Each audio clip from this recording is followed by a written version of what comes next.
And we are going to continue with our lecture series on the DBQ activities, first with a little bit of a content review for the Columbian Exchange and the triangular trade before we move into using the documents in the DBQ as evidence for our essay to get points. So we're going to be going over the rubric of the DBQ as well and how to apply it. So first up, looking at this map, we know that this is the Columbian Exchange, which the Columbian Exchange is just the exchange of goods from the New World to the Old World and vice versa. So we have crops and peoples and ideas and diseases and technology going both ways on this map.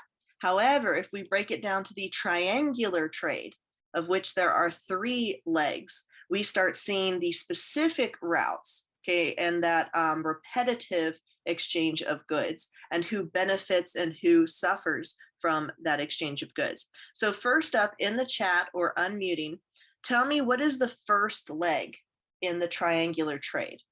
Where do we start and where do we go? Good, Europe to Africa. So that's still in the Old World. The first leg is still in the Old World, from Europe to Western Africa specifically. And what are the Europeans bringing to Africa?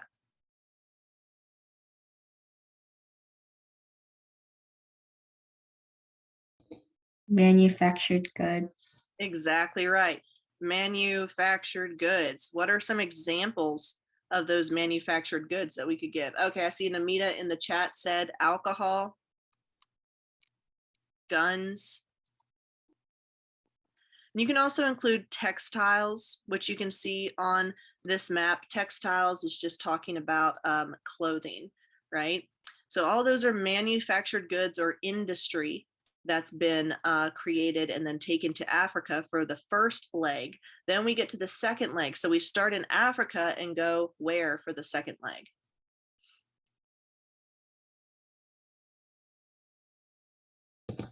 The Americas. To the Americas, exactly right, the New World. So this is the second leg, also known as the Middle Passage. Now, what do we call this form of transatlantic slavery that was started by the Portuguese?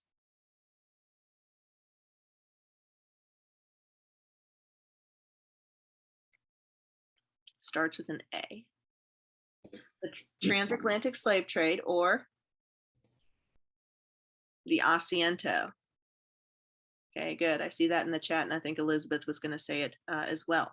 So second leg, we start in Africa and then move over to the New World. So the second leg is when we start the Columbian Exchange. First leg, there is no Columbian Exchange. It's just Old World, Europe, and Africa. Then when we move into the second leg with the Asiento, that's when we get into the Columbian Exchange. Now, the population that was kidnapped and moved to the New World under the Asiento, as well as the native population under the encomienda, were primarily doing what in the New World? Where were they being sent and for what purpose?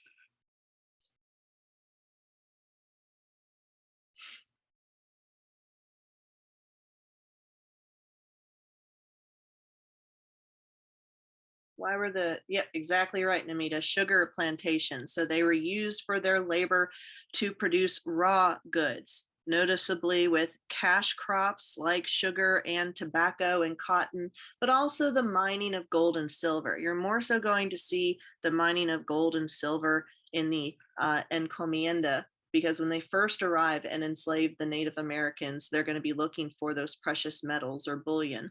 But then as they find that there's not as much gold and silver as they hope, they're going to move over to cash crops, which means that as the Native American population dies from disease and conquest, they're going to be replaced with the African labor that's taken from Africa to the New World for cash crops.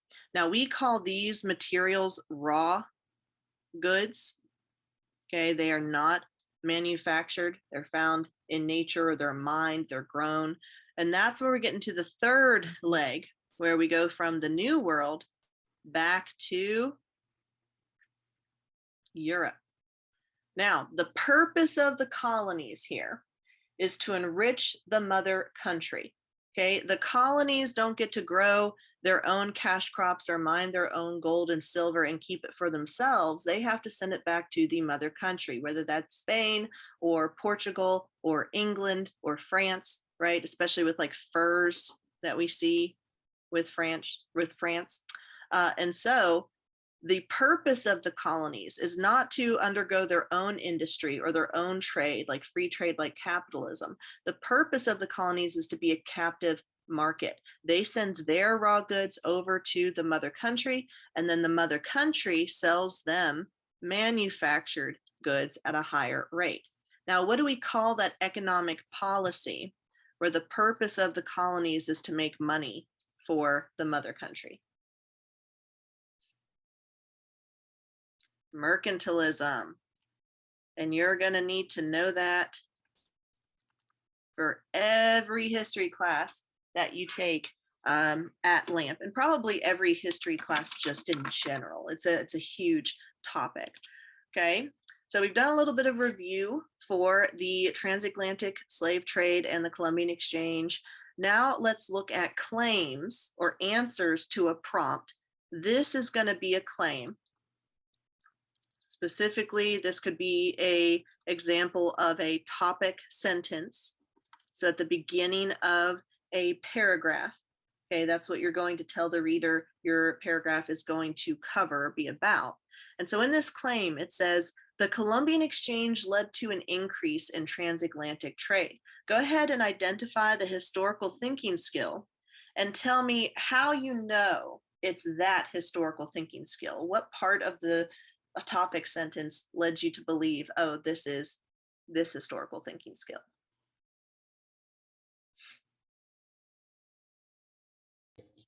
Causation. Exactly right. This is causation. And I see in the chat, someone said led to was the verb that led you to causation as your historical thinking skill. Okay, so the Columbian Exchange was the cause of an increase in transatlantic trade. Okay, that could be talking about the slave trade. It could be talking about the raw materials. As we see New World, Old World, manufactured goods going to the New World from Europe, and then raw materials going from the New World to the Old World to be exploited by the colonizing countries of Europe. Okay, and so all of this here would be SFI backing up this claim. If you make the claim that the Columbian Exchange led to an increase in transatlantic trade, you can't just leave that claim and then move on to the next topic. You have to be able to prove it. So you could talk about all of these things, the first and second and third leg, the asiento, the cash crops, the bullion, the manufactured goods. You can use that as your evidence to support your claim in this body paragraph. Okay, does that make sense so far? Also note that you can't just make a vague statement. You can't just say the Columbian Exchange led to trade. Okay, well, tell me what kind of trade, what ocean was it on? Was it maritime? Was it land-based? Was it an increase in trade or a decrease in trade? Okay, so make sure that your topic sentences are specific and you don't just say vague things like the Columbian Exchange led to things and stuff, okay, because that's not going to get you any points. Now in this slide, we're looking at the middle passage. So specifically looking at the second leg of the triangular trade. And we know that the middle passage was the forced movement of Western Africans. And that's specific because Western Africa, as you can see on the map here, is closer to the New World and to Europe, say, compared to the eastern coast of Africa. There is still slavery on the eastern coast of Africa, but it's more in line with what we saw in period 1, and that's going to be the Indian Ocean slave trade. It's not going to be nearly as deadly or as high of an amount of people as we see in the transatlantic slave trade, so 2 different oceans there. Now we know that in a DBQ, you're going to be given documents. There are 7 documents total, and at least one of those documents is going to be an image, okay, or a graph or a painting. So it's not going to be text. So you're going to have to be able to interpret and summarize what those image sources show you. So here in this source, let's call this source A, right? It has the label of slave trade, regulated slave trade, and it shows a boat and people in that boat or that ship. And look at how closely packed together they are. Okay, so they're packed very close together. Not a lot of room, not very hygienic, right? And so we're going to see that this is showcasing the inhumane conditions of the asiento, or even here at the bottom of this source, it shows how people were stacked literally end to end and on top of one another in like platforms in order to maximize the number of people that were forced over the Atlantic Ocean into the New World, which we know this was started by the Portuguese because it's the asiento. So Europeans taking the African population to the New World in very inhumane conditions. And we also know from outside SFI that approximately 50% or up to 50% of the people that were forced to go on this trek died before even reaching the New World. So extremely high mortality rate due to these conditions. I mean, just look at how close together everyone is and how crowded it is. That's going to lead to increased spread of disease. It's going to lead to unsanitary conditions that can impact health. And so that's going to be very inhumane. And we also know that sometimes this journey would take over a month to complete. Okay, 6 or more weeks to cross an entire ocean to make it to the New World, particularly Brazil and the Caribbean islands. Okay, so we have this source, source A, where we can look at this image. And even though it doesn't tell us, oh, this is talking about the inhumane conditions and so on, we can infer that because we can summarize this document to get that content point. But in addition to that one document that's going to be an image or a graph or a painting, we also are going to get 6 documents that are text-based. Okay, so this source, let's call this source B. This source is a first-hand account, okay, from somebody who survived the Middle Passage and then escaped from slavery and became a very well-known abolitionist, okay, rallying for the end of the asiento slave trade. So if this is a first-hand account written by someone who is a witness or a survivor of the Middle Passage, would this be a primary source or a secondary source?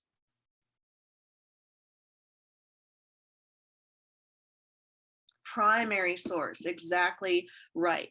Okay, so this is someone who survived the asiento. So they have firsthand knowledge of exactly what the conditions were like.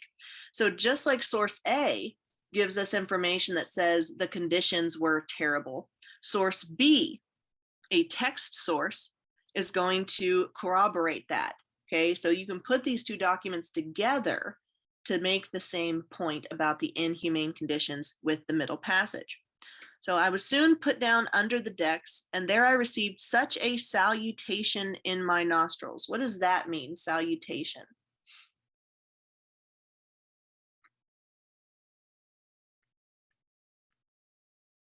Okay, so you may have come across this word in Membine, maybe not. Salutation just means a greeting. Okay, so but even if you don't know what that word means, you can still summarize the rest of the document without knowing every word. Okay, as I'd never experienced in my life, so that the loathsomeness, the terribleness of the stench and crying together, I became so sick and low that I was not able to eat, nor had I the least least desire to taste anything. I now wished for the last friend, death.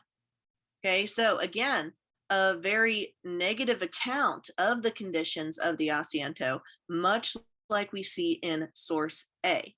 Okay, so we have 2 sources to support our claim about the diaspora. Okay, now looking into this claim, this topic sentence, if we make the claim that the diaspora led to a more diverse population in the New World, first, we have to identify the historical thinking skill. So again, like in the last slide, tell me in the chat or verbally, what is the historical thinking skill that we're being asked to analyze in this topic sentence? Good, causation. Again, just like the last slide, the words led to tell us that. Now, this claim also says this diaspora led to a more diverse population. So we're talking about population as in people.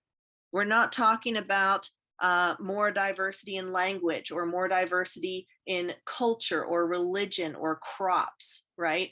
We're talking about population of people. So when we talk about a population, okay, we are going to look at our triangle, our social hierarchy. So if our claim is the diaspora cause led to more diversity in the Americas, we're going to have to come up with SFI, specific facts that support that claim. So what specific facts about period 2 and the population in the New World would you be able to use to prove this claim?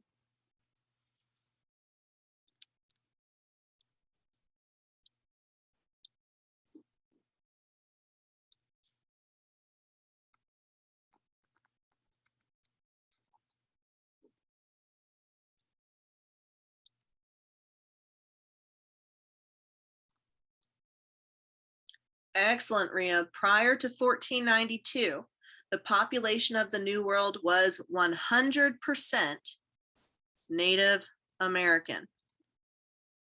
So everywhere from the bottom to the top of this social hierarchy was Native American. The great speaker or the great son, the scribes, the warriors, the merchants, the slaves or human sacrifices, everyone was Native American. Okay, so in terms of diversity, that's not very diverse. You only have one racial heritage within the New World in period 1. But then we see a drastic change over time with 1492 and the arrival of the Europeans. Now in period 2, what does that social hierarchy look like?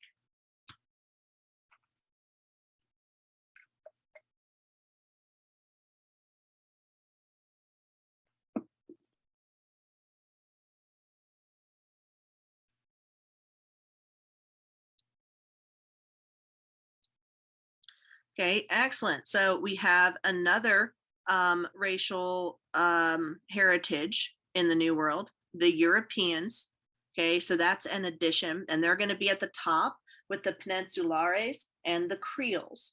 Okay, so the Peninsulares were the Europeans born in Europe, the Iberian Peninsula, and the Creoles were people of European heritage born in the New World. Okay, so now instead of Native Americans being at the top, Europeans are at the top of that social hierarchy. Then under the Europeans, we have the castas, and these are the mixed races, right? So what are the 3 categories of mixed races that we've talked about in our curriculum so far?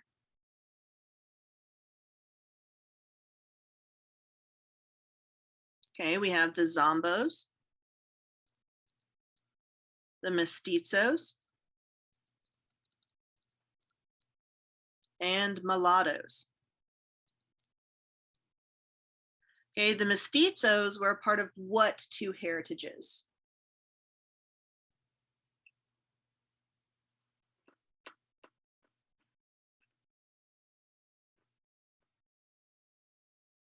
Native Americans and Europeans. Okay, so we see 2 races there. The mulattoes were what 2 heritages? No, not Native Americans and Africans. That's the Zombos.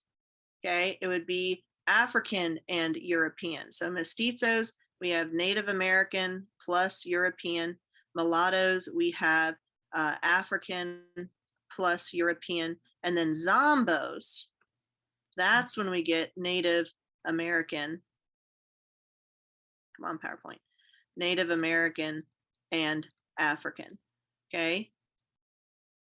And this is an oversimplification of the Costa system. We don't have to know like all 16 of these different categorizations, right? We're just going to do an overview of the Europeans placed themselves at the top of this racial hierarchy. Then they created a racial hierarchy based on percentages of heritage to determine where you fell.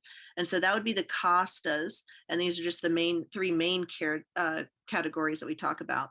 And then at the very bottom of society, you have the Native American population and the African population that's not mixed with any of the different categories of races that we have here. So we have three races in period 2. We have the Europeans, the Native Americans, and the Africans. So that's a big change from our 1 to 3. Would that support our claim of the diaspora leading to a more diverse population in the New World?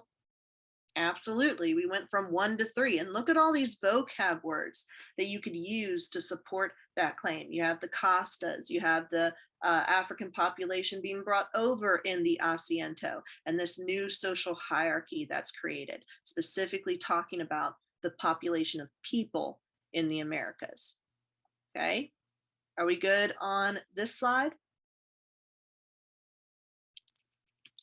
All right, now this interactive map that I have here, it doesn't show up very well when it is zoomed. And so instead, what I'm going to do is I'm going to link this map into the chat so that you can pull it up on your own computer.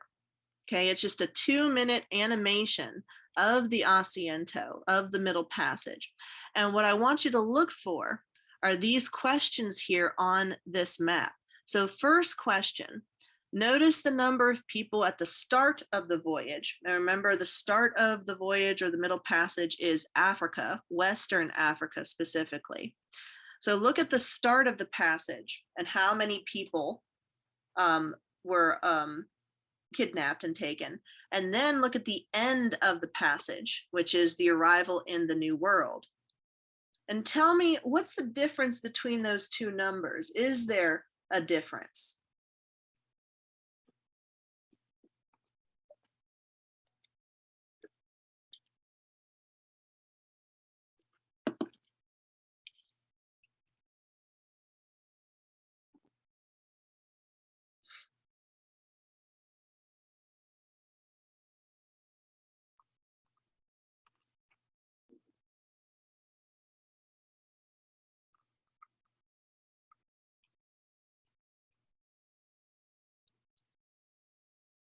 So what's that population change over time from the start of the Middle Passage to the end, from one journey, from one ship at a time? Like ship 1 makes it all the way to the New World. What's the difference in those numbers?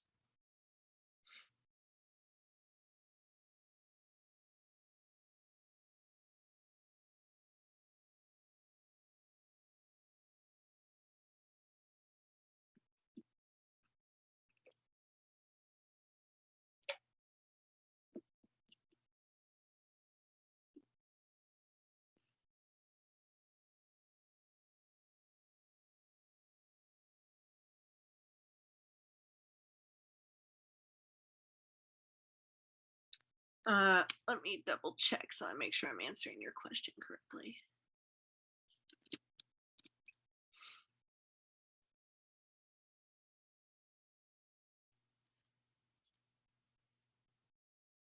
Yes, the dots represent individual slave ships, and they correspond with the size of each voyage. So the larger the dot, the more enslaved peoples are on board. So what do you notice about those dots as it goes from Old World to New World? Does the population change in the middle of the Middle Passage?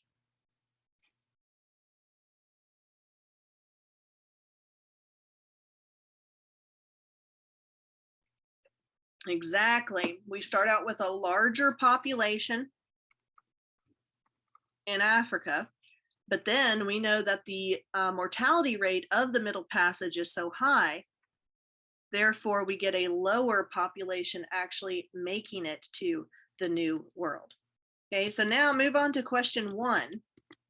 Where do most Western Africans go as a result of the Middle Passage? So where are they being taken by the Europeans?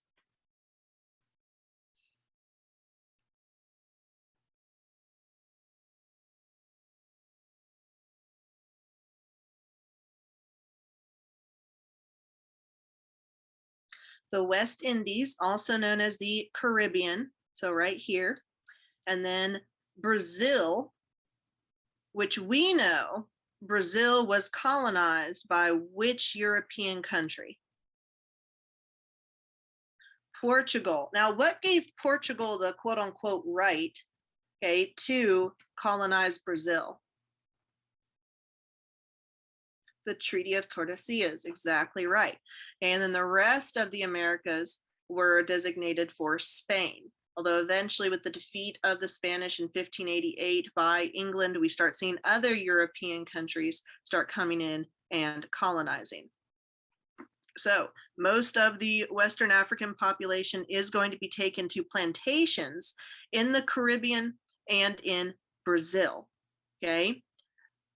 We know that the cash crops that are grown on those plantations are going to enrich the Europeans at the exploitation of the Native Americans and the African population. Now, the Portuguese are primarily going to be focused on sugar for their cash crop, but eventually when the English come in and colonize in North America with the original 13 colonies, that's when they start moving over to tobacco, the English do, and cotton rather than sugar plantations in North America. Okay, now question 2. Why were Western Africans transported to the New World in such large numbers? Why didn't the Portuguese just bring over a set number of people from Africa? Why did they keep going back to Africa for more people?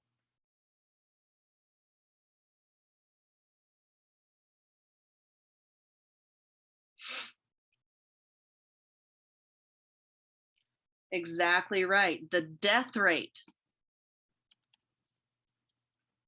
of the Middle Passage was so high. Okay, we see up to 50% of the population dying in the Middle Passage. And then once they arrive in the New World, they're subjugated and subject to harsh working conditions where the life expectancy is just around 2 years. And so we also don't see repopulation. We don't see a lot of the kidnapped peoples having children or families. One, because of the harsh working conditions, okay, and the short life expectancy. So there's no repopulation of Africans, people of African heritage being born in the New World in as high as number as needed, quote unquote, for the plantation system. And so the Portuguese are going to constantly try and replenish that labor supply by going back to Africa and moving millions and millions of people over. So a large number of labor is needed because the death rates are so high. Then they're subjected to harsh working conditions in the New World. So many don't live long enough to bear children in order to replenish that. Yes, Ria, it would make more economic sense to, not commit genocide and human rights violations, but at that point it was just cheaper for the Portuguese because they controlled the entire Asiento until they lose it to the Spanish, and then they lose it to the Spanish, lose it to the Dutch, and then the Dutch lose it to the English, and then so on and so on. Are we good on this slide? All right, so now we're going to move into the DBQ section of using the evidence. Okay, we know that in an LEQ, you need multiple pieces of evidence, and all of that evidence comes from what you already know about the topic. There's no documents, there's no cheat sheet. It's just, what do you know about the topic being asked? So if you had a prompt for an LEQ that asked about the causes and effects of the Columbian Exchange in the New World, right? You would have to know what the Columbian Exchange was, what the New World was, who colonized it, why they had the right, quote unquote, to colonize it, what were the effects, and so on and so on. You wouldn't have any documents to kind of jog your memory.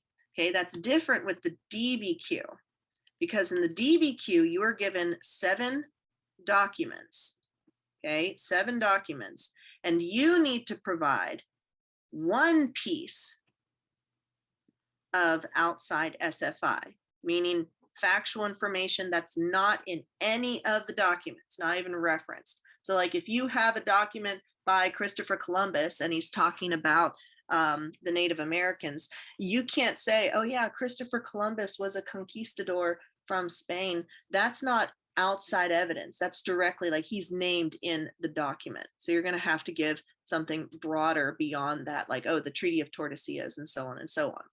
Okay, so we know that in the intro paragraph, there are 2 points. You have context, which is background information. Then you have your thesis,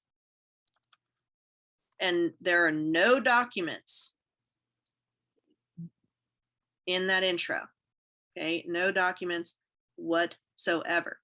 Okay, then you move into the body paragraphs. And in the body paragraphs, you're going to get evidence points and analysis points. So the first evidence points we're going to talk about. Number 1, you have one piece of outside evidence, not in the documents.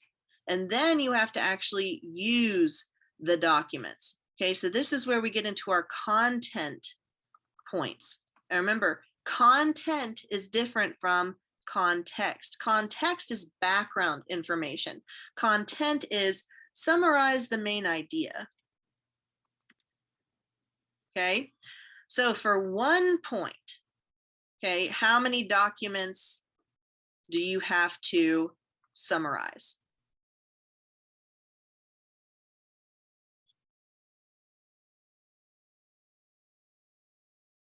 3.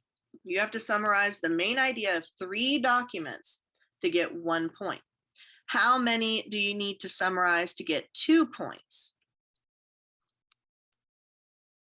6 documents. Okay, so for the evidence section of your DBQ rubric, you can get 3 points for using 6 documents, summarizing them, and then giving a piece of outside SFI that's not mentioned in the documents. So you have 2 up here in the intro, and then 3 for the body paragraph. You're looking at 5 out of 8. But also within the body paragraphs, you have analysis. Okay, this is where we have the complexity point, which you'll remember from your LEQs, but also the happy point. And how many documents do you need to happy to get 1 point?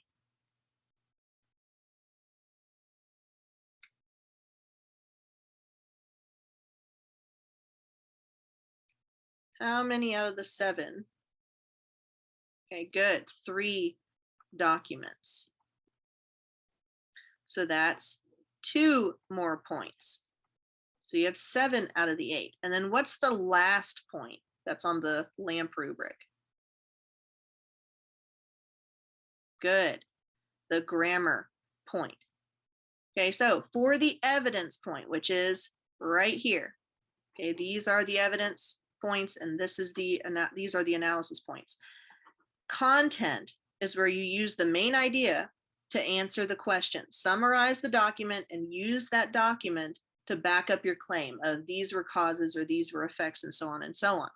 Now, your content statement has to accurately describe the document, and it cannot quote. What we do when we see quotation marks as an essay is we don't even read them for history, right? We cross them out, because you being able to copy paste words from a document doesn't tell me that you understand what the document's saying. So for example, if we go back to our Christopher Columbus firsthand account of his encounter with the indigenous peoples, let's say that you quoted this sentence. Okay, the Native Americans were, quote, well built with good bodies and handsome features. Right? You copying that doesn't tell me that you understand what's going on in this document. That's not the main idea. The main idea is not that Christopher Columbus complimented the Native Americans on their bodies, right? Because if you quote this, then you might explain the document's main idea as, oh, Columbus was impressed with the Native Americans and he respected them, right? That's not what happened in this document.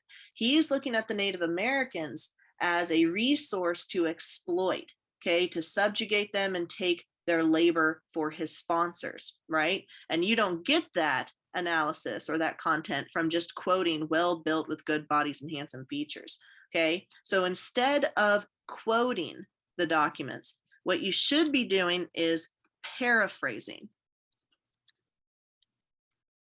So I shouldn't see any quotation marks in your DBQ essays.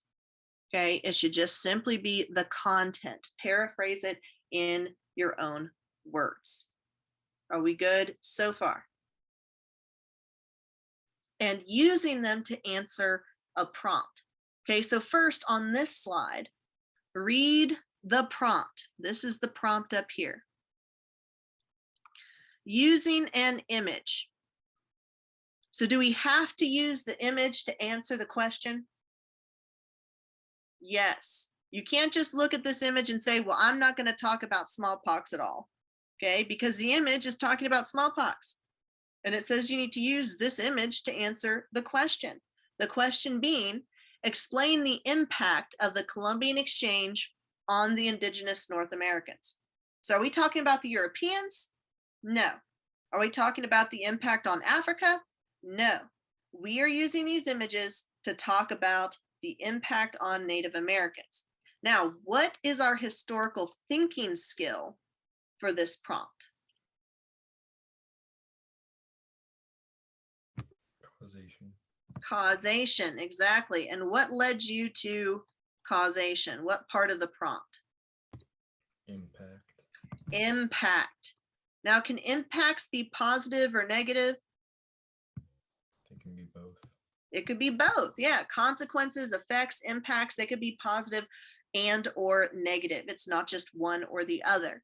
Okay, so looking at this first source, 16th century author Fray Bernardino de Sahagún, a Catholic missionary, meaning that he's European, details the indigenous Native Americans' reaction to smallpox. Okay, so we need to use this to answer the question of what was the impact of the Columbian Exchange on the North Americans? Well, if you were to categorize positive or negative for this source, which would you say? Negative. Yeah, that's a pretty easy negative to evaluate, right? Because you already know that smallpox killed off huge percentages of the Native American population. And even just looking at this image, do these people look like they're having a fun time?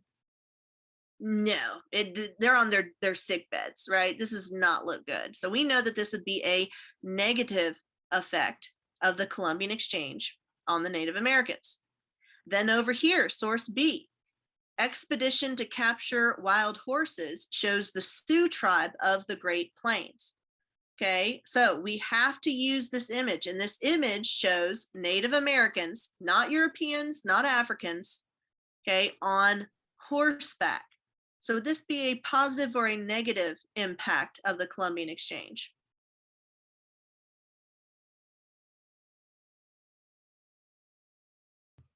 Negative, because they've had to become nomadic because they got Positive because you gave them new beasts of burden. I'd say it was both. Yeah, you're all right. Okay, it can be both, but you have to argue it. You have to prove it. David said negative because they were forced to move out to the plains and adopt a nomadic lifestyle. That's perfectly correct, because their culture and their society crumbled as it was colonized. Positive, new beasts of burden, more trade. Before this, they had deer and llama. Can't really hunt riding on the back of a deer or a llama. So you could say positive or negative. And that actually would lead towards complexity because you're able to see both sides of the impact rather than just focusing on one or the other. You're able to articulate both of them. Okay, so either way, positive or negative, you could work with. Now what we're going to do is we're going to look at these sources and then look at sample responses. One of these responses is going to be good. The other response is going to be bad. Okay, so remember the prompt, using the image, you have to use it. Explain the effect of the Columbian Exchange on Indigenous North Americans. Go ahead and read these sample answers. And then I want you to tell me in the chat which is best and why. So not just, oh, number one is best, number two is best. Tell me why you think that is the answer that would get points.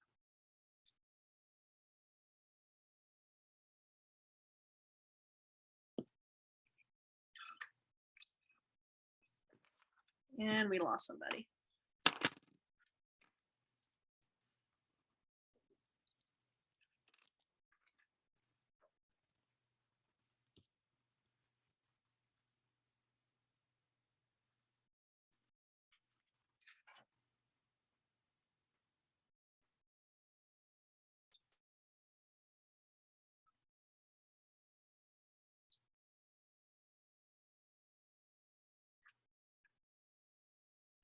Okay, so first comment I see, it has better English in it. Okay, so what does that mean by better English? Do you mean like syntax, diction, word choice, specificity? Is that how you say it? Okay, good. Rick kind of helped out with that answer with word choice. 2 is best because it uses precise word choice with no useless sentences and references outside SFI as well as the source. We know that you can get a point for outside SFI. If it's not in the document, any of the documents that were given to you for the DBQ, you can get a whole point for SFI, just one piece in the whole essay. So let's look at number 1, which it looks like we said was the bad one. The Columbian Exchange had a big impact on people. What's wrong with that? It's vague. It's incredibly vague. A big impact? Okay. And then it says on people. Well, who? The prompt specifically says the indigenous peoples of North America. People could refer to anybody. Are we talking about people from Asia, people from Africa, people from Europe? No, we're supposed to talk about people from the Americas. The trade increase, trade. Is there anything in this image about trade? No, maybe they're trying to get a context point for happy, but it's very vague. Lots of things traveled across the Atlantic Ocean. Things and stuff. Okay, super vague. Like people, okay, who, plants, what kinds, and sickness. It's a little bit more specific, but still too vague to get the point. This led to many things. Oh my God. Yeah, things happened, stuff happened, which led to more stuff, which led to more things. Okay, so you see how that sounds? That's just wasted space. This led to many things. Don't tell me that history happened. Okay, that this led to that. Right? Tell me, what are the many things? What is this referring to? Right? West Africans were forced to work on sugarcane plantations. This document isn't about sugarcane plantations or Africa. It's about the indigenous people dying of smallpox. So while this could be outside SFI, it doesn't relate to the image. And the question specifically said, use this image. Okay, so that doesn't really answer the question. New foods were moved from old to new world. Again, nothing about foods in here. We're talking about disease. And then the very end, Native Americans often died from what? You just transitioned from foods to death. That's supposed to link to smallpox, to sickness, and instead you just went from food to death. And all good, Theo, everybody dies, right? So this isn't some, elevated prose that we're reading here.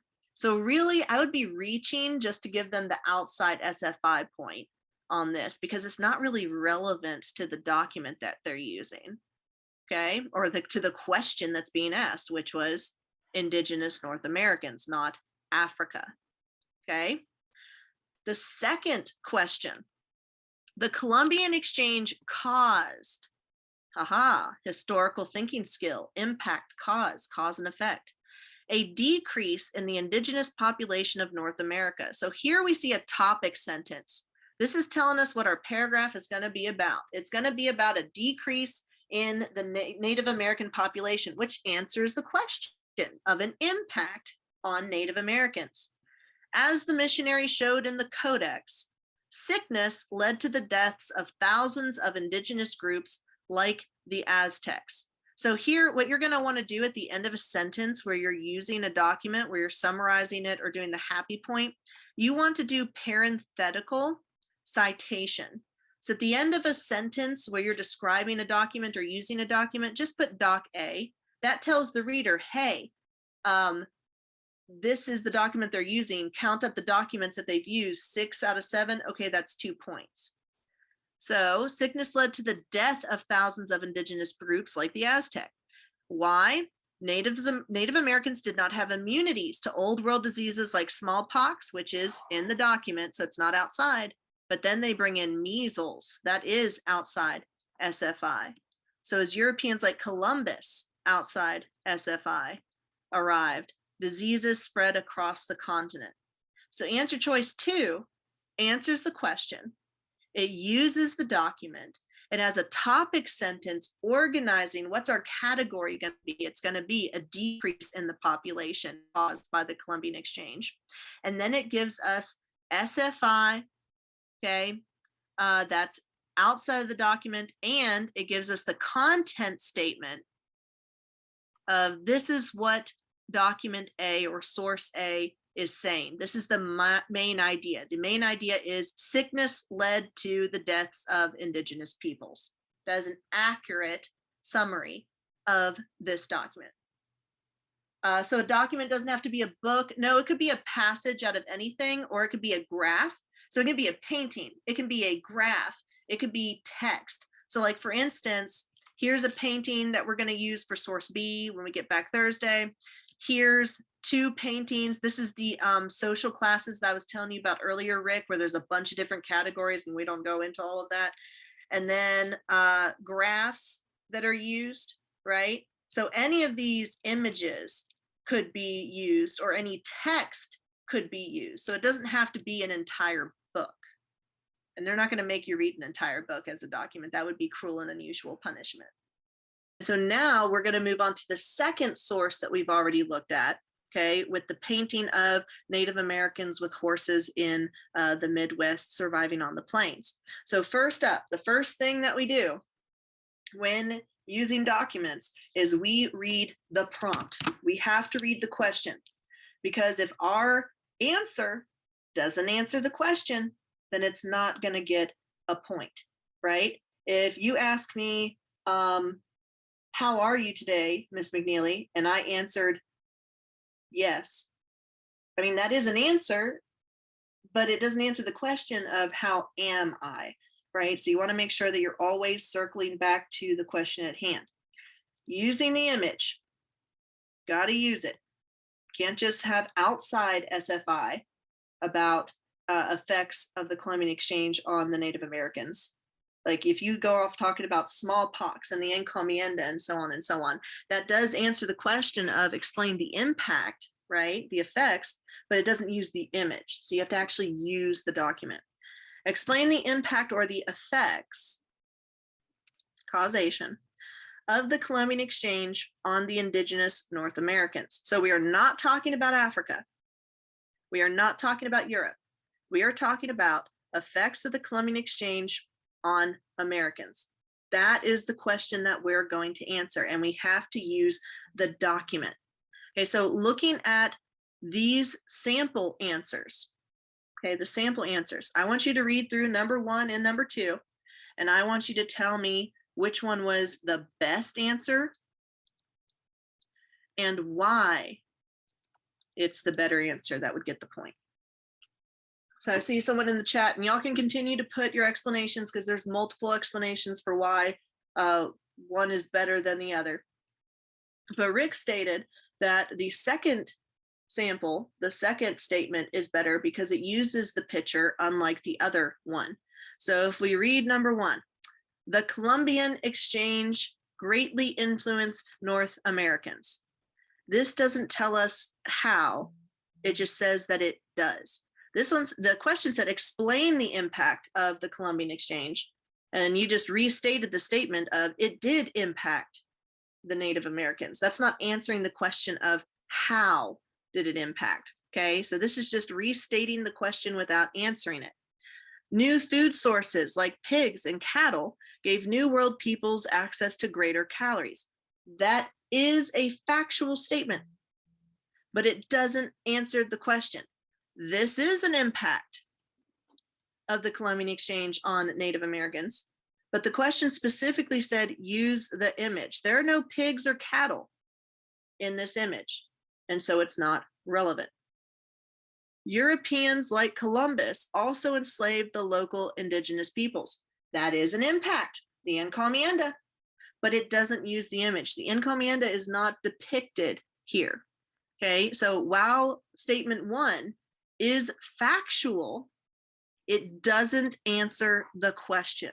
It doesn't use the image. Okay, Charity said 2 is better because it actually answers the question to a better extent and uses better evidence. So it's more specific, right? You don't want to be vague. In this statement, the Columbian Exchange changed the lifestyle of some indigenous North Americans. A change is an effect. So it's not just saying the Columbian Exchange did affect the Native Americans. It says how it affected. It changed the lifestyle. So that is our topic sentence. The sentences that come after the topic sentence are going to be evidence to back up that claim. We make the claim that the Columbian Exchange changed the lifestyle of some indigenous North Americans. Well, now we need evidence. And one of the pieces of evidence that we use has to be this image. Europeans introduced horses to the New World. Okay, so Columbian Exchange, from old to new, Europeans bring over horses. Horses are depicted in this image. So we're on a roll. Indigenous tribes, like the Sioux pictured in the painting, using the image, use this new animal to become largely nomadic. The Sioux used horses to hunt buffalo in the Great Plains. Okay, now some of these words they have taken from the source, like Sioux and Great Plains and horses. Okay, but a lot of this information comes from beyond the document. The painting doesn't tell us that horses came from the old world to the new. We're bringing in outside evidence to support our claim that this was a part of the this was a part of the Columbian Exchange. We also explain how it changed their lifestyle. In period 1, most of the Native American groups were sedentary. They had civilizations with capitals and kings and infrastructure. Once the Europeans arrive, however, and their empires are conquered, the Native Americans flee. They don't want to be a part of the encomienda, and so they move into the Great Plains, into the Midwest. The horses that the Europeans brought enabled them to adapt their lifestyle to being nomadic. Okay, so they went from being sedentary, settled, okay, in a city or a territory, to now being nomadic hunter-gatherers. That is an effect that is depicted in this image. Okay, are we clear so far? All right, so now we're going to do this again. We're going to look at 2 different images and use them to back up our claim. So in this prompt, Again, it says using the image, so you have to use it. Explain the impact of the Columbian Exchange on the indigenous North Americans. Same prompt. So we're doing the same historical thinking skill of effect, and we're still focusing on the Native Americans. We're not talking about Europeans. We're not talking about effects on Africa. We are talking about the effects on Native Americans. Okay, now in source A, you should always read the source line. Source A, this is a painting from the 1700s showing the social hierarchy, the various social classes in the Americas, okay, specifically the Spanish colonies. Many social classes were based on the complex racial mixing of the people.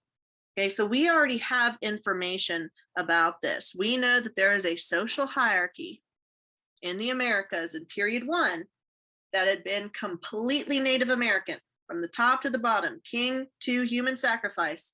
They were 100% Native American. There were no Europeans or Africans.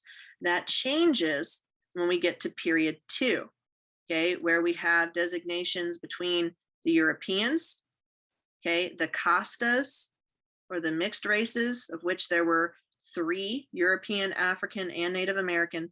And then at the bottom, we have American and African. Okay, so that's a big change over time, outside evidence that we can relate to this document.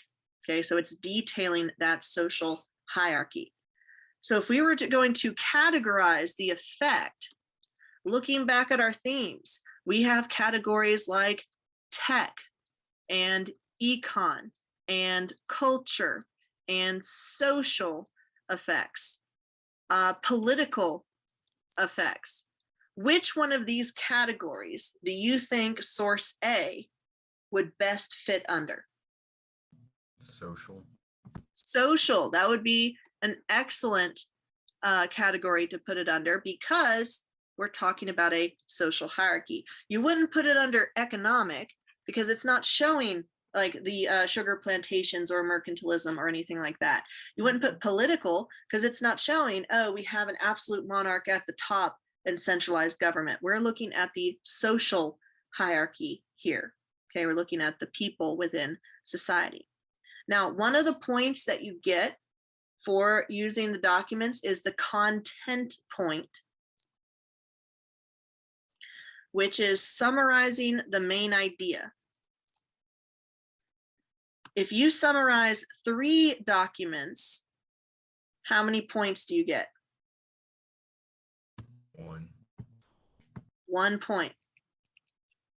If you summarize 6 documents out of the 7, you get 2 points. And remember, you can't quote in your essay. You can't take this source line and make that your content statement. So if your content statement was various social classes in the New World Spanish colonies existed because of complex racial mixing of the people, you're literally just taking words from the source and putting it on paper. That's not a summary of the document. So in the chat, summarize this image in a sentence without using the source line. Tell me the main idea of this image in a sentence, the main idea. Okay, the image depicts the social hierarchy of the New World after 1492.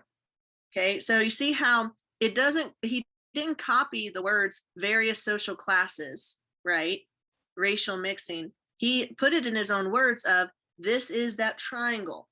The image depicts the social hierarchy of the New World after 1492. That's implying the colonialization of the New World by the Spanish and the Portuguese.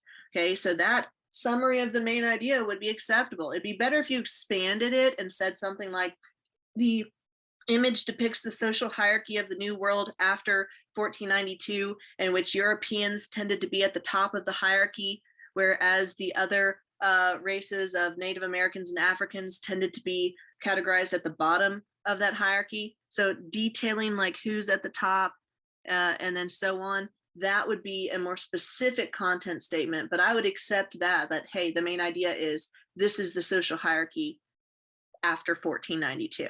Okay, because it's really difficult to summarize the main idea of images. We're used to summarizing text. If you give us a paragraph, we can read it and we could say, okay, the main idea is that this happened, or that the main idea is so-and-so is upset about blah, blah, blah, right? But if you just have an image, that's a lot more difficult to interpret. It's kind of like if someone shows you a meme and you show it to your mom and she's like, I don't get it. And you're like, then you have to go back to, okay, so there's this SpongeBob meme where he does this and it's related to that. And then if you apply it to this specific situation, like you have to just go back and summarize, like, what's the main idea? Okay, it's not that this is actually SpongeBob. Okay, it's that you're applying a meme to a situation. Okay. In the chat, someone said, due to the lack of female explorers, racial mixing occurred, and due to many new races being created and casta being based on race, it became more complex, yet still depicting the Spanish at the top and the natives at and the Africans at the bottom. Okay, so that could be a good historical context statement for your analysis. Okay, if you're talking about the background, the fact that it was mostly male conquistadors and explorers coming over and settling and then creating families based on that, that would be a good context statement. But your content is just the main idea. So if you put there was a casta system based on race that became more complex, depicting the Spanish at the top and the natives and Africans at the bottom, that last half of your statement would be content. The first part of your comment, due to the lack of female explorers, would be more context or background information, which is an analysis point, not the evidence point. Okay, but doing both is perfectly acceptable and something you should do. Okay, then with source B, 18th century painting detailing a Spanish colonial family composed of a Spanish husband, mulatto wife, and child. Technically, there's 2 children in this painting. Okay, so whereas source A shows this whole social hierarchy, okay, this whole triangle, this source doesn't show the whole social hierarchy of top to bottom. Instead, it does a closer look in at one of these families, one of these categories in the casta system being represented. Okay, so again, if we were going to do a content statement, we wouldn't say this painting shows a Spanish colonial family composed of a Spanish husband, mulatto wife, and their children. We would have to summarize it in our own words. What's the main idea here? The main idea is that you have different castas, okay, different percentages, okay, of racial heritage within this painting. So it's not just a painting of everybody is European or everybody is Native American. Instead, you have multiple different casta levels within a family. Okay, so here you have a peninsular, a European. Here you have a mulatto woman. And then you have their children, which would also be mulatto, but they would be different percentages, okay? Thus leading to this complex social hierarchy that we see depicted in this painting, where it's like, well, what if your mother is 50% African, 50% European, but your father is 100% European? Then what does that percentage come down to in their children? Like it starts doing math, right? So there's different categories based on that. So source A is a broader view of the social hierarchy in the New World. And then source B is a close-up view, an individual family with those hierarchies, with those castas represented in the painting.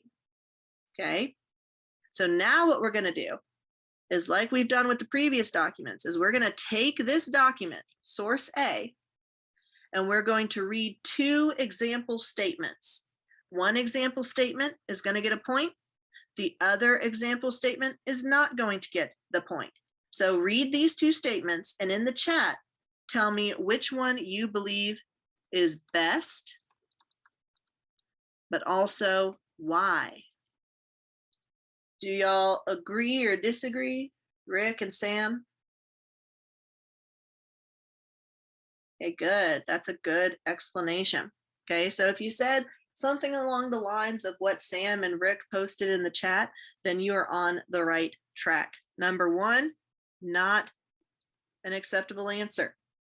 Number two is the acceptable answer. It's the best answer. So let's go through why. Sample number one, the Columbian Exchange had a big impact on indigenous North Americans. Doesn't answer the question. The question was, explain the impact on the North Americans. It's not a yes or no question of, was there an impact on the Native Americans? Yes or no? The question is, what was the impact? This question or this topic sentence just says, yes, there was an impact. Like, yeah, we already know. We're asking you to tell me what impacts, right? So this is restating the question without actually answering it.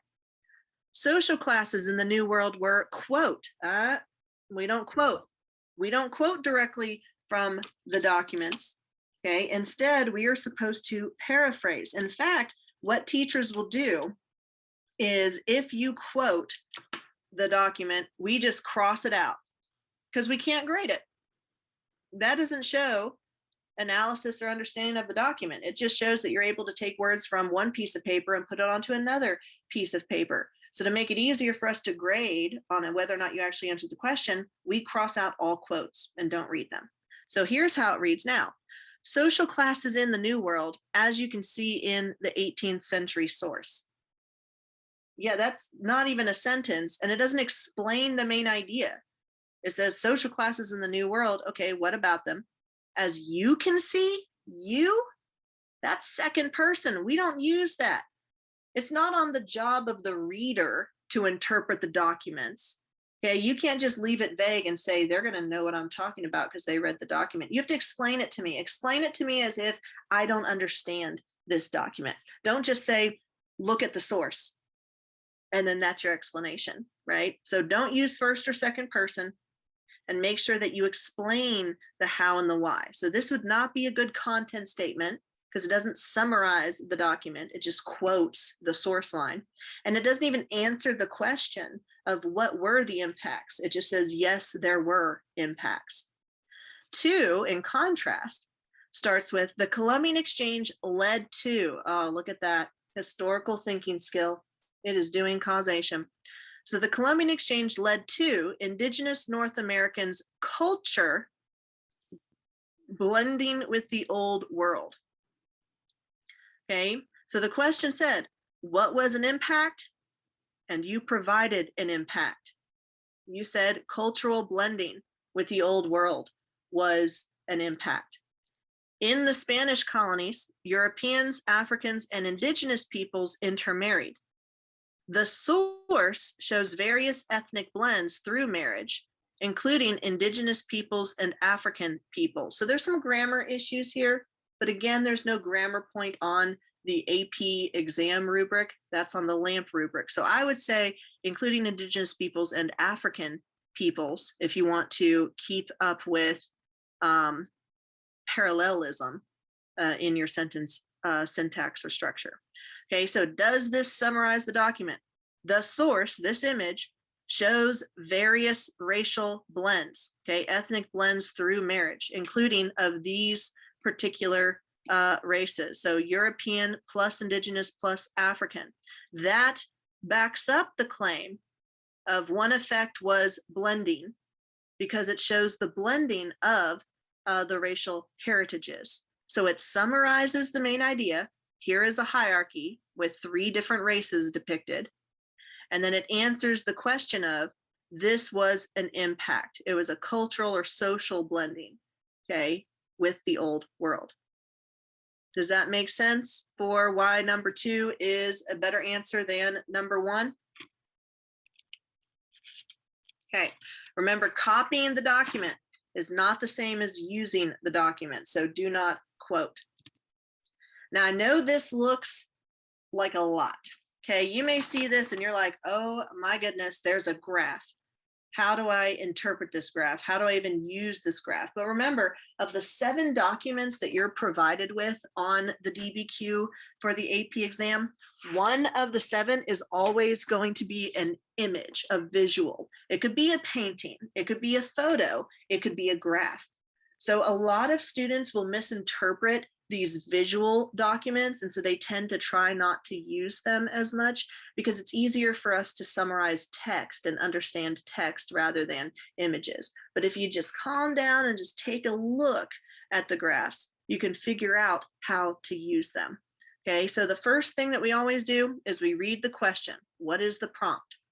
Using a source, explain one impact, so we're still in causation, of the Columbian Exchange on the European population. Population meaning people. So whereas in the previous examples, we've been talking about the impact on the Native American population, now we're going to be talking about the impact on the European population. And so our topic for these documents is the Irish potato famine of 1845 to 1855. Well, wait a minute, that's all the way in period 3. We haven't talked about that. So, oh, maybe I can't use these documents. Well, no, you can use them. Every document that you get on a DBQ or every stimulus you get on a multiple choice question isn't going to cover exactly word for word what we've talked about. Okay, so you may have some stimuli or some documents where you're like, oh, we haven't gotten to period 3 yet, so I must not be able to use these. Well, you can still use them if you can interpret them correctly. Okay, so this is period 3, which means it must be talking about long-term effects. Long-term effects on the European population. Okay, and mentions the potato. Okay, we know that that came from the New World because we completed that on our first worksheet in period 2 due to the Columbian Exchange. Okay, so does the potato relate to the Columbian Exchange? Yes. Does the potato relate to the European population in period 3? Yes. So you can make those connections. So once you've read the question and figured out what it's asking, then you read the titles of the charts. So source A, population of Ireland and Europe. So it's comparing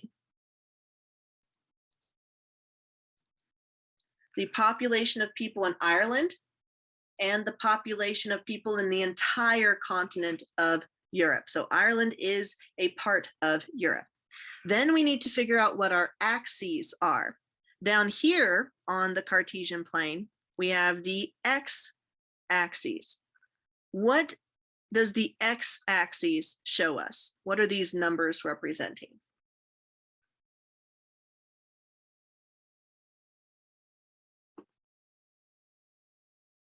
You see if I can zoom in right here. What are those numbers? They are dates, they are years. So this graph shows the years from 1740 all the way to the 2000s. Okay, so centuries covering the population changes in Europe. What about this y-axis? What does that show us? The population in millions. Population of who? Which populations? Ireland, good. And that's designated in green. On this y-axis, so it has 2 y-axes, we see the population of Europe in millions. So green over here indicates population of Ireland. Blue over here represents population of Europe. Okay, so the highest that the population of Ireland gets to is 9 million, compared with the hundreds of millions that we see on the other side of the axis. Okay, so looking at this from 1740, the beginning of the chart, to 1840, what do we see happening to the population of Ireland?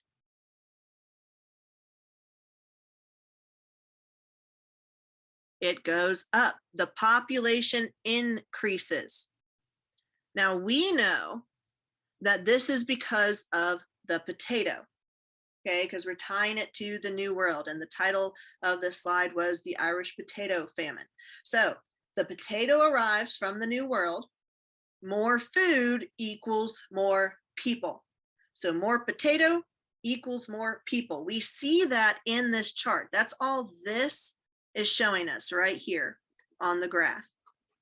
More potato equals more people. We see the same thing happening in Europe over the same time span. It's not as drastic of an increase, but it does still increase nonetheless. So potatoes arriving in Europe means more people. Lots of more people in Ireland. But then what happens in 1840? What happens to the Irish population? Here we see it going up until 1840. What happens after 1840 in Ireland? And like Theo said, this was because of the potato famine. Good, Sam and Charity. Then we see, though, that the rest of Europe's population still going up despite the famine. Okay, so the impact on Europe as a whole, the population goes up as a whole. The impact on Ireland, the population goes up drastically until there's a famine and they have relied too heavily on the potato as a staple crop. And we know that when there's no more potato, less food means less people. Now, that may have looked difficult to do, to come to that conclusion by just looking at the graph. But do you see how we broke it down to, here's the title, here's the axes. It shows us years, it shows us population. Here the line goes up for population, here the line goes down for population. Okay, everything that you need is there. It's just not written down in words. You have to be able to interpret the graph. Now let's look at source B, the production of potatoes in Ireland by year. Like with the last chart, we have an x-axis of years, and our y-axis here is the estimated production in thousands of tons, so a ton of food, okay, starting in 1844. And we have the yield, how many actual potatoes survived to be harvested. So we have expected versus actual, and then how much land was used for farming potatoes in Ireland. So starting out in 1844, they have a high expectation for how many tons of potatoes they're going to get. But then we don't see that expectation met.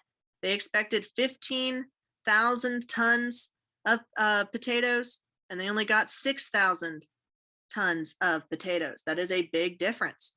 Then when we get to the next year, their expectation for how much they're going to produce drops, but then again, so does the actual yield that they get. So what we see here is that the assumed amount of potatoes, or the amount of potatoes planted, decreases, as does the actual yield of potatoes grown. And we know that as the number of potatoes goes down, so does the number of people. So both of these graphs are essentially showing us the same thing, the effect of the famine on the population. But now we need to apply it to the prompt. The prompt isn't asking us about the potato famine in period 3. The prompt is saying, explain how this relates to the Columbian Exchange. What does the Columbian Exchange have to do with the Irish potato famine? That's what it's asking. And so, like we've done before, potatoes. Yes, it's the potatoes. Exactly, Rick. Good, thank you.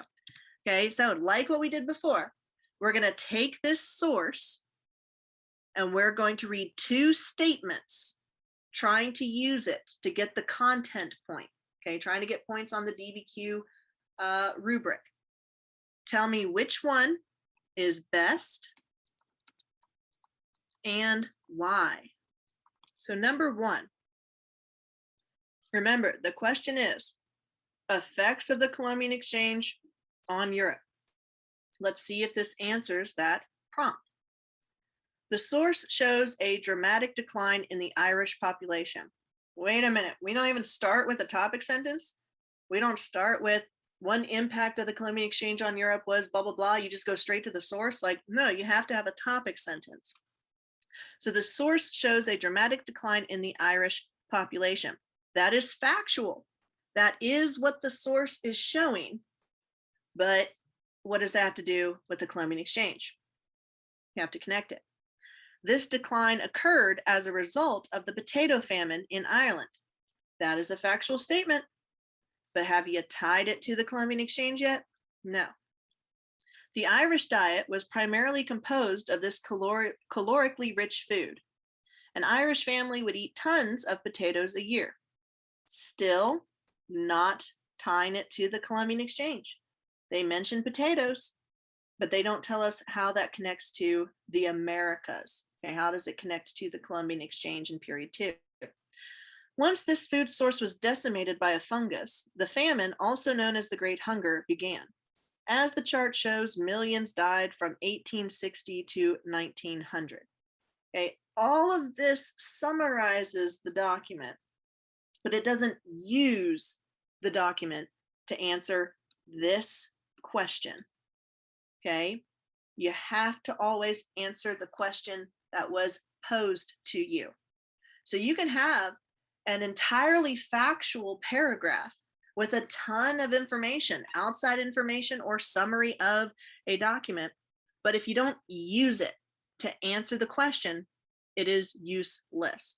So this does not get the point for using the source. Verses number 2.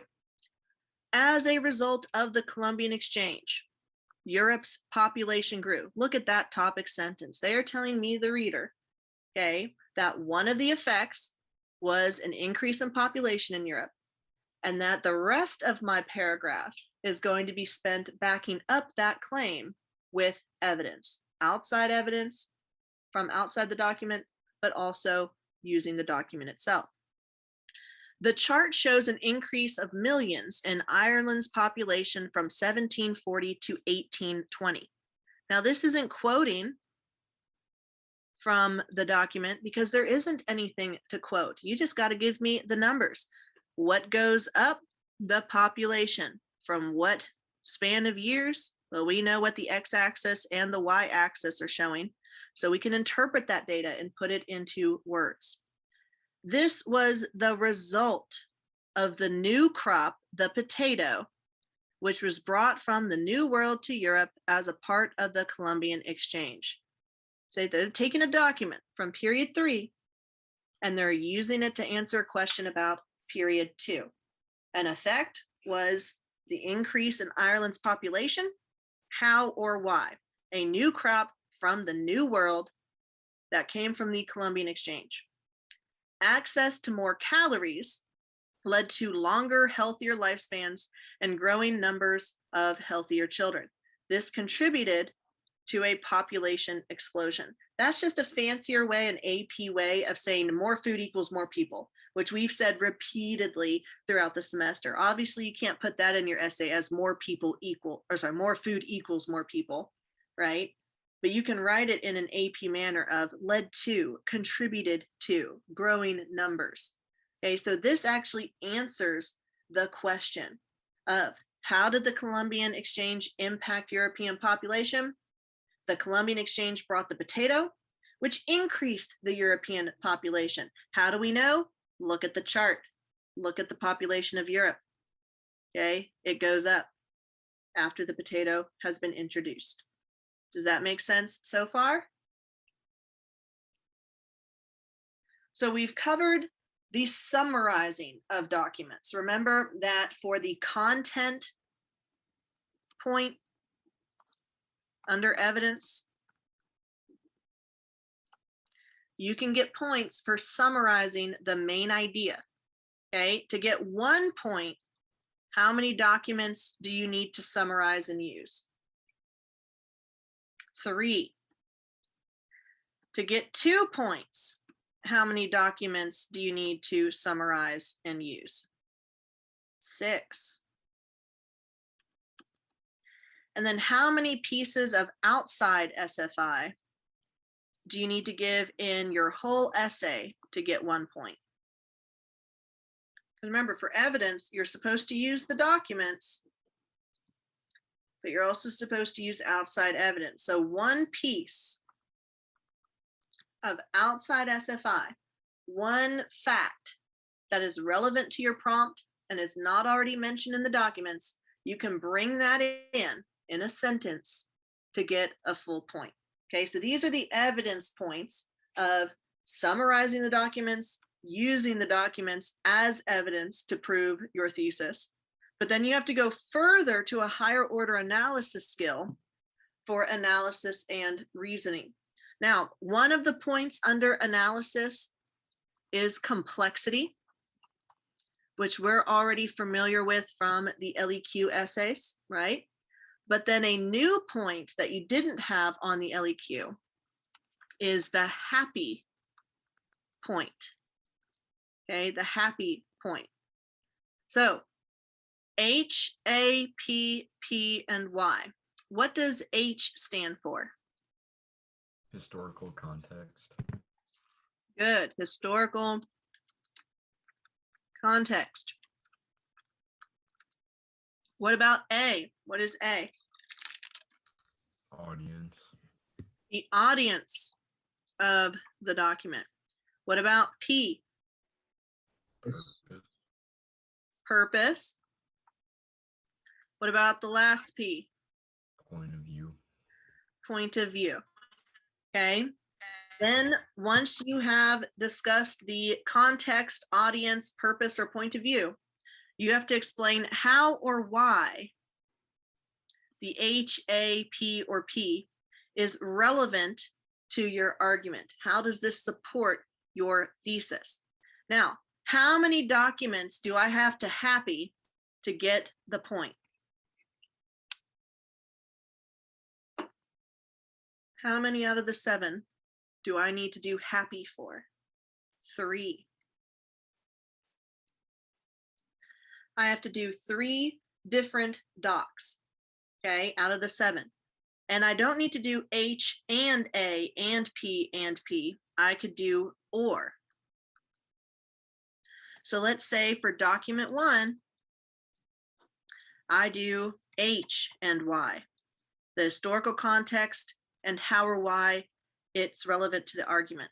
Then for document 2, I do H and Y. And document 3, I do A and Y. That would get me a point. I could also do H for all of them. I could do a different one for each of them.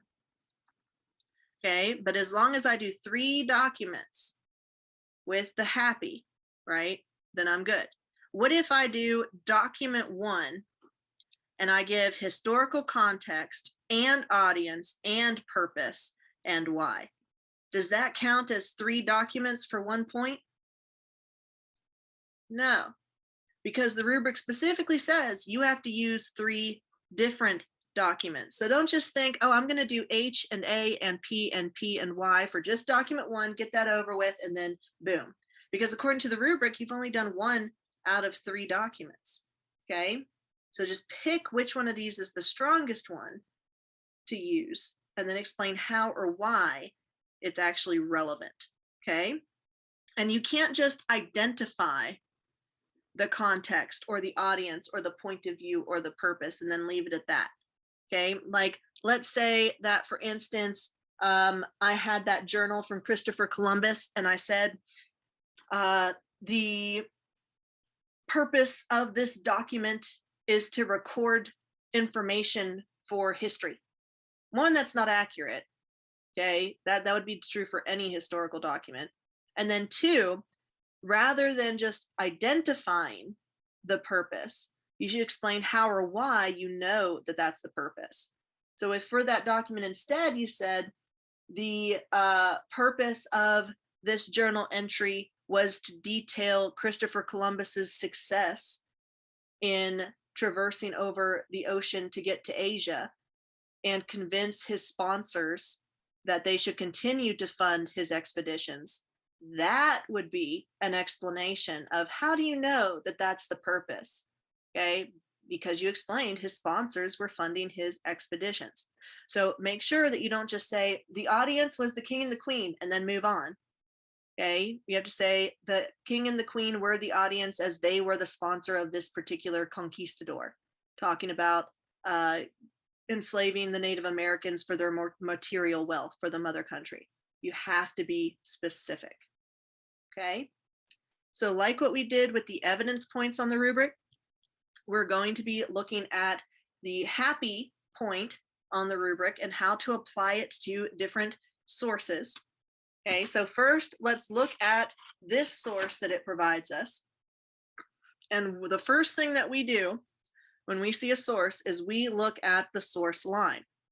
These are slaves cutting sugarcane on the island of Antigua, circa 1823 by William Clark. Clark was invited to Antigua by plantation owners. Okay, so that's the source line. That's telling us what we're looking at. We are looking at a sugar plantation.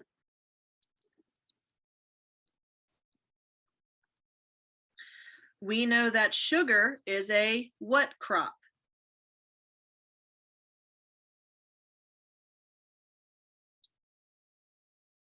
Cash crop.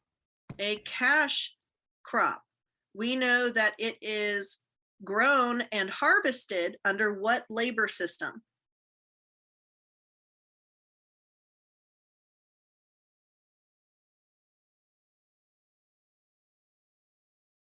Is it serfdom, indentured servitude, the encomienda? What's the labor system portrayed in this painting? The asiento. The asiento. And we also know that under that coerced labor system, the wealth that is accumulated goes where? Back to the mother country. Back to the mother country, to the Europeans. Okay. What's the economic policy in which colonies are supposed to provide wealth for the mother country?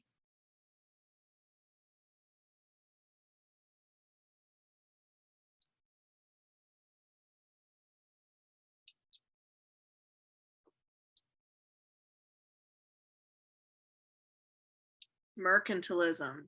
Excellent. So y'all, even though we don't have a paragraph to read, we have a ton of information that we can gather from just looking at this image. We just have to be able to describe it accurately. This is showing a sugar plantation where the cash crop of sugar is grown under the asiento, and the profits of that wealth under mercantilism goes back to the mother country. Okay, so just looking at the image and interpreting what's going on there. Now we know that under the asiento, conditions were harsh and brutal. Okay, for instance, how long did people tend to live on these sugar plantations? 2 years.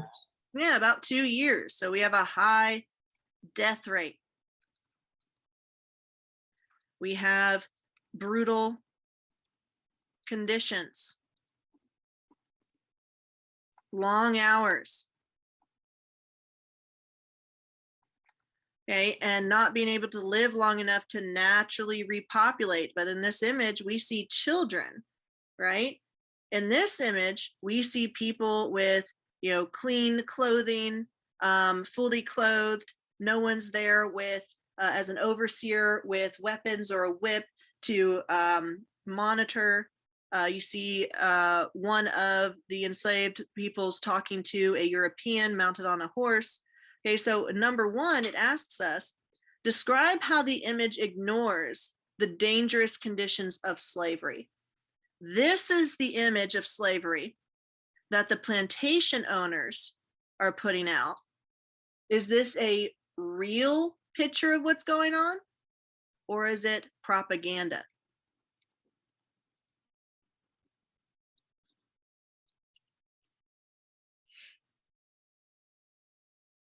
Yeah, this is not a true depiction of what the conditions were like on the sugar plantations. Okay, so how the image ignores the dangerous conditions of slavery? Well, you got to use the image. The image shows children and families in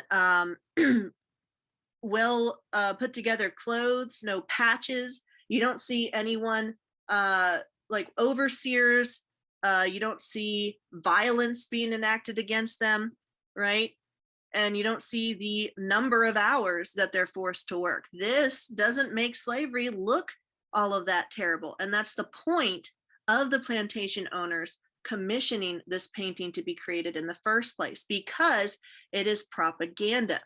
We know historically, we have the historical facts on our side, that there were brutal and inhumane conditions of slavery, an extremely high death rate, okay, long hours, very little food, the idea of being owned as property rather than being your own individual, not even to mention the kidnapping of these populations from Africa in the first place, right? So we know that slavery was incredibly cruel and inhumane, but that's not being reflected in this image, is it? So you have to answer the question of why? Why would this image ignore the real conditions of slave labor in the sugar plantations? What is their purpose in putting forth this false whitewashed image of life on the sugar plantations?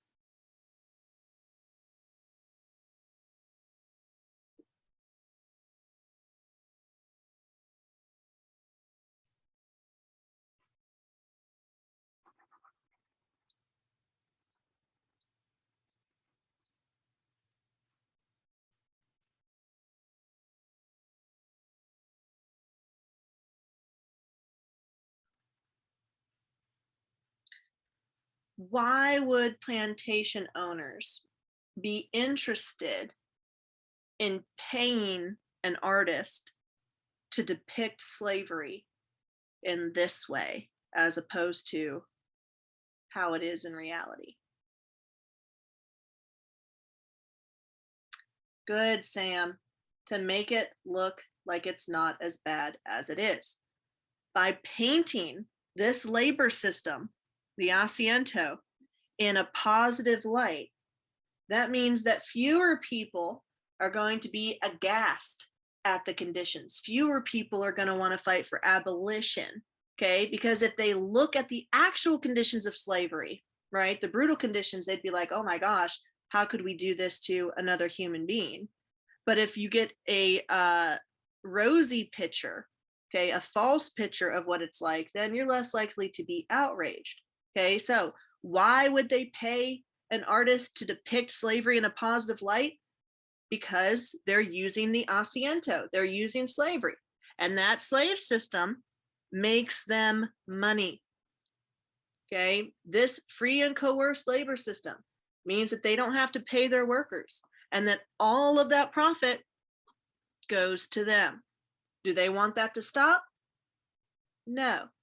So if people start looking too closely at slavery and its conditions, then we might start seeing pushes for abolition, which would economically damage the plantation owners. So they're trying to get ahead of it and say, let's get some propaganda out. Let's pay this guy, invite him to our sugar plantation, and then have him paint what's going on in a positive light. And now, since William Clark is getting paid by these plantation owners, he's going to do what they want. They commission him for a piece of art, and he's going to meet their standards for that. So you can say that there's bias inherent in that. But like we said before, you can't just identify a bias and say it is biased and then move on. You have to explain how or why. You can't just identify. You have to explain how or why. So here on this slide, we have 3 statements that attempt to do the analysis point. They attempt to do happy for the painting that we just looked at. So let's look at number 1. The document is from the point of view of a European, so it is biased. Would this get the point or would it not get the point?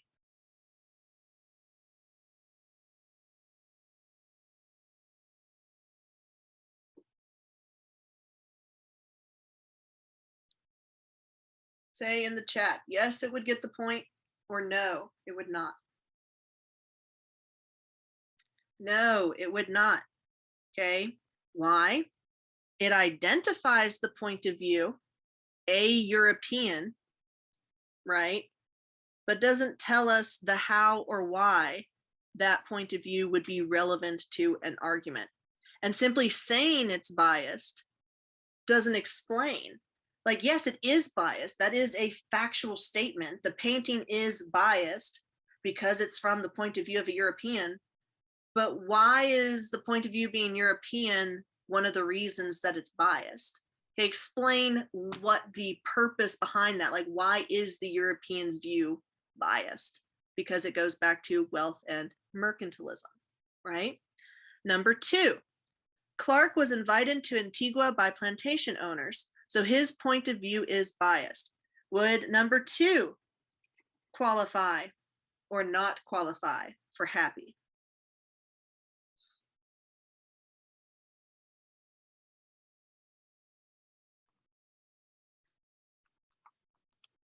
Good, Theo. It would not, because it has the same issue as we saw in the first statement. It doesn't answer how or why.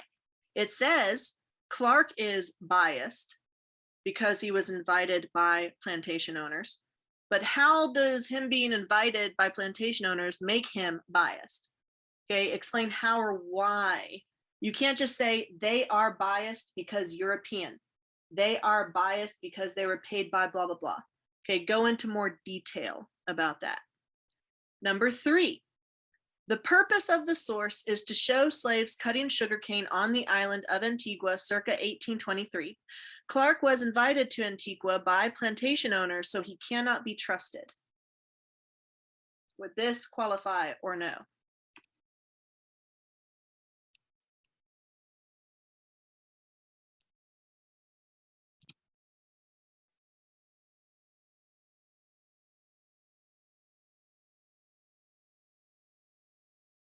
So let's look at the document. Remember that you can't copy and paste from the document. Now you would think that with this being a painting, it would be really difficult to copy and paste, right?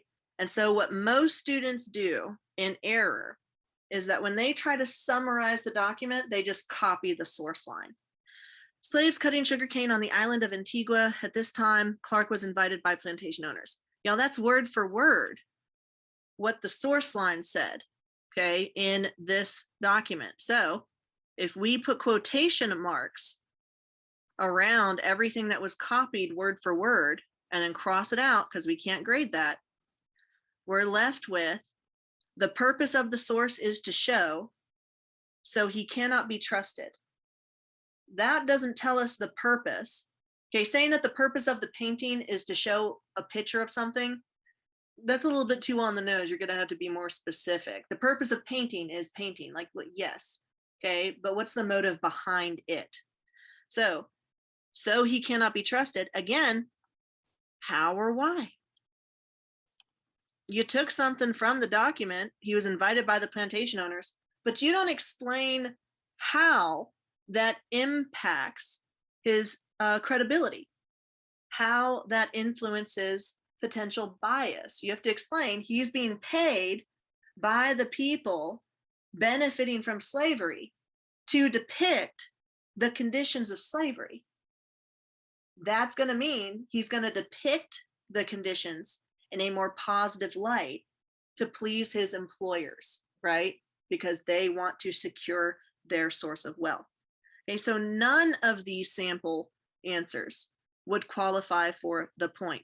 You can't just identify the point of view or purpose or the audience. You can't just say, oh, they're biased. You have to be able to explain why. Okay. And now, in the next slide, we have an example that does earn the point. Okay, so we're going to see, they're going to do historical context. They're going to do audience, and they're going to do purpose. Now, do they have to do all 3 of those for one document? No. It's just that this illustrative example shows how you could do historical context or audience or purpose. Okay, so first up, Clark's image gives a misleading version of what work was like on a sugar plantation. This is our content statement. If we were going to summarize that document, we wouldn't just copy the source line of this shows slaves cutting sugarcane in Antigua in 1823, right? We would give more detail on that. The image gives a misleading version of what it was like on the sugar plantation. The image shows well-dressed men and women working. Again, showing content, what is actually in the image. None of the hardships or violence of slavery are shown. High death rates due to harsh punishments, working long, hot hours in a sugar mill, and the humiliation of being treated like property are absent. This is historical context. None of that's depicted in the image. That has to be information that you already know. The image is depicting a false version of what slavery was like on the plantation, but you know from our lectures what the actual conditions were like. So for context, in period 2, this is what life on the sugar plantation looked like. High death rates, harsh punishments, long hot hours, being treated like property, none of which is depicted in this painting. Okay, so they did content and context. Let's see how they apply purpose and audience. In Britain at this time, many people were protesting against slavery. Okay, so in period 3, this could also be context, historical context, for what was going on during the time in which the source was created. Now, what do we call, what's the vocab word for the end of slavery? Abolition. Abolition. Good. So there is an abolition movement going on in Britain right now. Those who invited Clark to Antigua may have hoped that his images would present a more positive version of Caribbean slavery. Here we see the purpose. Why did the plantation owners hire this painter to paint this painting in the first place? Because they want to present a positive image of Caribbean slavery, to convince the abolitionists to stop protesting. Okay, so showing a pleasant group working together for a common cause, it tells us what's in the image. It tells us the historical context. This is what slavery was actually like. This is what's going on in Britain at the time. And then here's why, the purpose. Okay, here's why the painting was commissioned in the first place. And who are they targeting? Who's their audience? British abolitionists. To show them this propaganda of, hey, look, the thing you're protesting isn't worth protesting. Like, look at how pleasant the group is, and they're working together for a common cause. That whitewashing, okay, and propaganda with that image. Okay, now, if you do H and A and P for one document, that still counts as one document. So this by itself does not get the 1 point.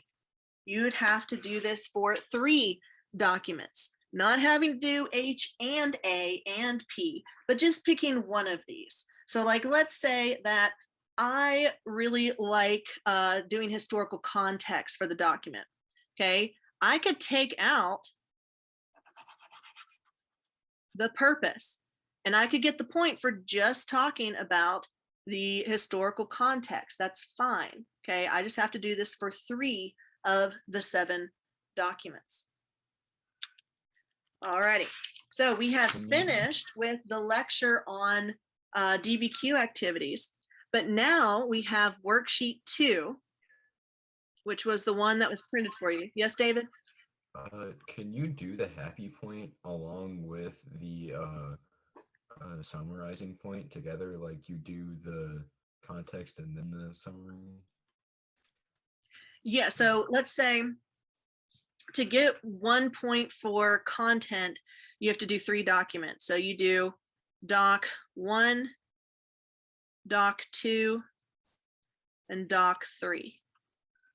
Okay, so you do content for each of these. summarizing the document.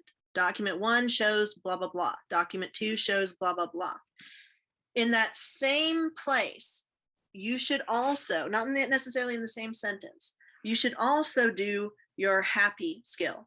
So let's say that for document 1, I gave the content, the summary, and then I did historical context and why. Then for document 2, I did purpose and why. And for document 3, I went back and did historical context and why. I have summarized the content of 3 documents, and that's 1 point. And then I've done happy for 3 documents, and that is 1 point.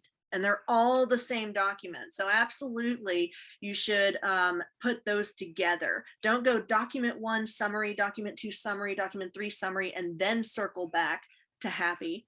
Okay, make sure you put it in an order that is aesthetically pleasing. Miss McNeely, Hmm? do you have to like say that this is a summary of document 1 and all that? Or can No, you just that should be understood by the reader. So you wouldn't have to start out your sentence with document 1 shows blah, blah, blah. Okay. You could say like this one, Clark's image gives a misleading version of what work was like on a sugar plantation. That's the summary. thank you. Right? All right. So did that answer your question, baby? Yes, ma'am. Gotcha. Are you supposed to put like parentheses and like doc number at the end of it? Yeah, so like let's pretend that this document, let's label it Doc A. So when I talk about it, I would at the end of the sentence take out this period, put in parentheses Doc A, end parentheses period, right? Or here, the misleading version of what work was like on a sugar plantation, Doc A. You should always put it in parentheses. So that tells the reader how many documents you used. So after it says, after you wrote doc A, then it talks about what the image shows. Would you put it before that or after that? Or You does it could not do- matter? It doesn't matter as long as I can identify which document you're using. Like if for sentence 1, you're using document A and you cite it, and then sentence 2 is still doc A, sentence 3 is still doc A, and you haven't switched documents, then I understand that it's a continuation of doc A. But if you switch Okay. to another one, that's when you have to do the citation again. Well, could you write doc A twice? You could write doc A as many times as you want, but I'm not gonna Okay. count it as 3 different documents. Alrighty, thank you. All right, so the last part for this lecture is worksheet number 2, which you should have completed already as a homework assignment. So I want y'all to tell me in the chat what you put for these answer choices. One of the sentences is going to be crossed out, okay, or with an X because it's not relevant to the prompt. And then the other sentences should be put in the order in which they're supposed to appear to have the paragraph make sense.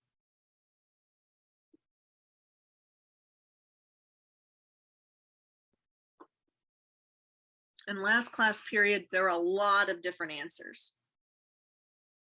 Okay, one is X. Because after 1492, many European explorers crossed the Atlantic motivated by gold, glory, and God. That's describing causes of the Columbian Exchange. The prompt specifically says the effects of the Columbian Exchange on the African population and the European population. Okay, not causes. So we can cross out the first one. So we know that our topic sentence is going to give effects or an effect, and it's going to address Europe and Africa. And then our evidence is going to focus on Europe and then Africa. So our topic sentence would be here.